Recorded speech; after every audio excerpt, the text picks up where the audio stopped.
Doctor Rajiv जी को मंच पर आमंत्रित करना चाहूँगी कि वे यहाँ पे आए और आगे कार्यक्रम की रूपरेखा रखें। सम्मानित मंच और मंच पर विराजमान हम सबकी प्रेरणा के स्रोत हमारे परम आदरणीय प्रांत प्रचारक जी, आदरणीय ललित जोशी जी जो इस संस्थान के डायरेक्टर भी हैं, और आप सब लोगों से बातचीत करने के लिए एक मौका इन्होंने दिया है। आदरणीय श्रीयाल जी, हमारी बहन बैठी है प्रीति जी और हमारे परवीन जी, और यहाँ पे जितनी फैकल्टी है, जितने बच्चे हैं, मैं सबका आपका अभिनंदन करना चाहूँगा। माननीय प्रधानमंत्री जी एक उदाहरण देते हैं अपने भाषण के अंदर।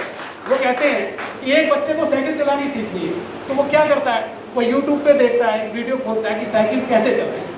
उसको पता चलता है कि ऐसे दबाओगे तो ब्रेक लग जाएगी, पैडल मारोगे तो साइकिल आगे चलनी शुरू कर देगी, तो ऐसे सब कुछ सीख लेता है वो।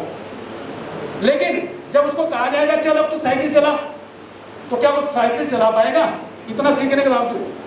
नहीं, क्योंकि नॉलेज ले ली लेकिन स्किल नहीं है। फिर वो कैसे सीखेगा? धीरे धीरे चलाएगा, कभी गिरेगा, चोट खाएगा, धीरे धीरे, और एक दिन वो साइकिल चलानी सीख जाएगा। एज ए रेडियोलॉजिस्ट, ऐसे आप लैब खोलेंगे, है ना, DMLT भी है ना यहाँ पे, तो सब का आप जब उतरोगे ना तब पता चलेगा। तो धीरे धीरे जैसे जैसे पुराने होते जाओगे तभी आप उस प्रोफेशन में आगे बढ़ पाओगे, आपका नाम होगा। तो स्किल और नॉलेज में अंतर समझ में आ गया? ठीक। एक चीज और बताना चाहूंगा, बड़ी महत्वपूर्ण है। 3 शब्द है, एक है स्किल, एक है री स्किल और एक है अप स्किल। अब इन तीनों में भी देखिए, आपको स्किल से अप स्किल तक जाना, अपने जीवन के अंदर ये निर्धारित कर लो, स्किल से अप स्किल तक। पहले स्किल, उसके बाद री स्किल और फिर अप स्किल। एक उदाहरण देता हूँ, आप समझ जाएंगे। उदाहरण से बहुत जल्दी समझेंगे। एक बढ़ई है, वो फर्नीचर बनाने का काम करता है, वो लकड़ी से कुर्सी बना देता है, तो ये उसकी क्या हुई? ये उसकी स्किल। फिर वो देखता है कि ये मॉडल की जो कुर्सियाँ हैं ये तो बड़ी पुरानी हो गई, अब तो नए नए मॉडल्स आ गए, नए नए आ गए, तो क्या करता है? अगर वो उसको सीख लेगा वो नए मॉडल्स को बनाना, तो वो उस बिजनेस में या उस व्यवसाय में बना रहेगा, अन्यथा वो आउट हो जाएगा। उसकी जगह वो लोग आ जाएंगे जिन्होंने अच्छा सीखा होगा। तो ऐसे में उसे क्या करना चाहिए? उसे वो चीज़ें सीखनी चाहिए जो नए नए मॉडल्स आ गए, नई चीज़ें आ गई, तो इसको बोलते हैं री स्किल। क्या बोलते हैं? यानी समय के अनुसार अपनी स्किल को बदलते रहना, चेंज करते रहना। ठीक। उसके बाद फिर क्या होगा? अब उसको लगता है कि इसी में कुछ और नया किया जाए, कुछ नया किया जाए। आजकल आपने देखा मकानों के अंदर इंटीरियर का काम होता है। इंटीरियर जानते हो ना, क्या होता है इंटीरियर? किसके घर में हुआ इंटीरियर? ये जिसने छत बनाई होगी ना, वो भी एक इंटीरियर का पार्ट है। उन्होंने कहा इंटीरियर करके दूंगा, ऐसा करके दूंगा भैया।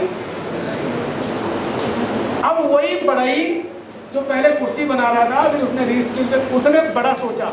उसने कहा कि अब एक कमरा है, उस कमरे में मैं क्या क्या चीज़ें दे सकता हूँ। उसने दिमाग लगाया और उसने सोचा कि यहाँ पे ये होगा, यहाँ पे ये बनाऊंगी। ऐसे वो बनाता है और अपने जो बिजनेस को वो इतना अप ले जाता है कि उसी से वो लाखों रुपया कमाना शुरू कर देता है। आप किसी से मिलो इंटीरियर वाले से, तो वो आपको जब अपना वो बना के देगा ना, प्रोजेक्ट बजट बना के देगा, तो वो लाखों रुपये से कम नहीं होगा। फिर भी लोग करा रहे हैं उससे। क्यों? क्योंकि ये समय ने बदल दिया, समय ने सब कुछ बदला। तो उसने क्या करा? उसी पढ़ाई ने अब क्या कर दिया? अपनी स्किल को अप किया, और ज़्यादा वॉल्यूम उसकी बढ़ गई, उसके काम की वॉल्यूम बढ़ गई, उसने ज़्यादा पैसा कमाना शुरू किया। तो ये सेम, ये सभी चीज़ें आपके प्रोफेशन में भी आने वाली है, जहाँ उतरने वाले हो। आप इसको अनुभव करिएगा और मेरी इस बात को ध्यान रखिएगा कि आपको स्किल से अप स्किल तक जाना, और लोगों को रोजगार तो आपको देना ही है। क्योंकि जब आप लैब खोलने वाले हो तो आप अकेले तो वहाँ पे काम नहीं करोगे, आपके नीचे 4-5 लोग मिनिमम काम करेंगे। तो ये सब भाव है स्किल का। अपने अंदर एक स्किल पैदा करें। इससे हटके भी, इस पढ़ाई से, शिक्षा से हटके भी और भी स्किल रखिए। खास तौर पर मैं लड़कियों से कहूँगा, शादी के बाद बहुत सारी परेशानियां जाके आ जाती हैं दूसरे घर में।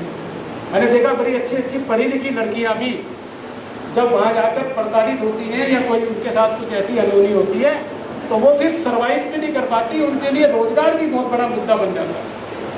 आजकल जिस पारिवारिक जो डिस्प्यूट बढ़ रहे हैं उसमें भी मैंने देखा है, मैंने प्रत्यक्ष देखा।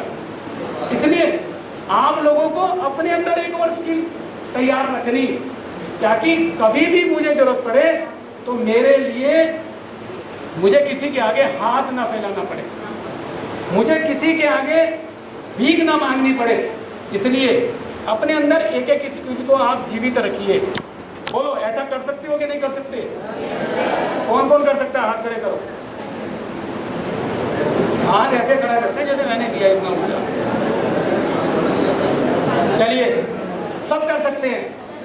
प्रधानमंत्री जी ने ऐसी ऐसी योजनाएं दी, वो योजना खाक छान रही है, वो लाल फीताशाही का शिकार हो रही है, उसका पैसा मिडलमैन खा रहे हैं, उस योजना का सारा पैसा। ये अभियान जो हम लोगों को उतरने की आवश्यकता महसूस हुई, वो इसलिए हुई क्योंकि ये समाज को अपने हाथ में लेना पड़ेगा। सरकार के तंत्र के द्वारा ये आगे नहीं चल पा रहा है, इसलिए हमें उतरना पड़ा। हम आज आपके बीच में आए हैं, हम विद्यालयों में जा रहे हैं, हम डिग्री कॉलेजों में जा रहे हैं, हम यूनिवर्सिटीज में जा रहे हैं। इसके बाद अगले चरण में हम क्या करने वाले हैं? छोटे छोटे प्रशिक्षण के कार्यक्रम हम शुरू करने वाले हैं। कहाँ से आपको प्रशिक्षण मिल सकता है, कहाँ से सरकार की योजनाओं का आपको लाभ मिल सकता है, उसमें भी हम आने वाले हैं, उसमें भी समाज आने वाला। फिर उसके बाद कुछ अच्छे उत्पाद बनाते हैं, कुछ अच्छा आउटपुट हम तैयार करते हैं, उसकी मार्केटिंग के लिए भी हम आगे आने वाले।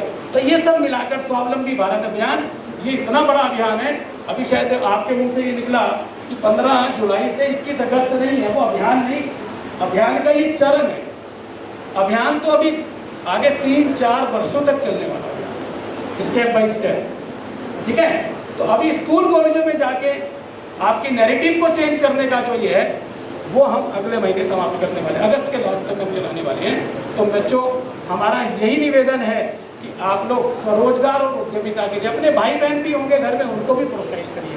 और ये जो सोच बन गई कि तू क्या करेगा, कि मैं नौकरी करूँगा। अरे नौकरी क्यों करोगे, नौकरी करोगे तुम भाई? वो तो अंग्रेजों को नौकर चाहिए थे अपने, उन्होंने बनाए। अब हम किसके नौकर बनेंगे? अब हम खुद करेंगे और अपने नीचे 5 लोगों को रोजगार देंगे। ऐसा एक संकल्प कर लीजिए। मुझे लगता है अगर ऐसा संकल्प हम लोग कर लेते हैं तो ये स्वावलंबी भारत अभियान अपने आप तीव्र गति से पूरे देश के अंदर चलेगा। आप लोगों ने समय दिया और ध्यानपूर्वक सुना, बहुत बहुत धन्यवाद।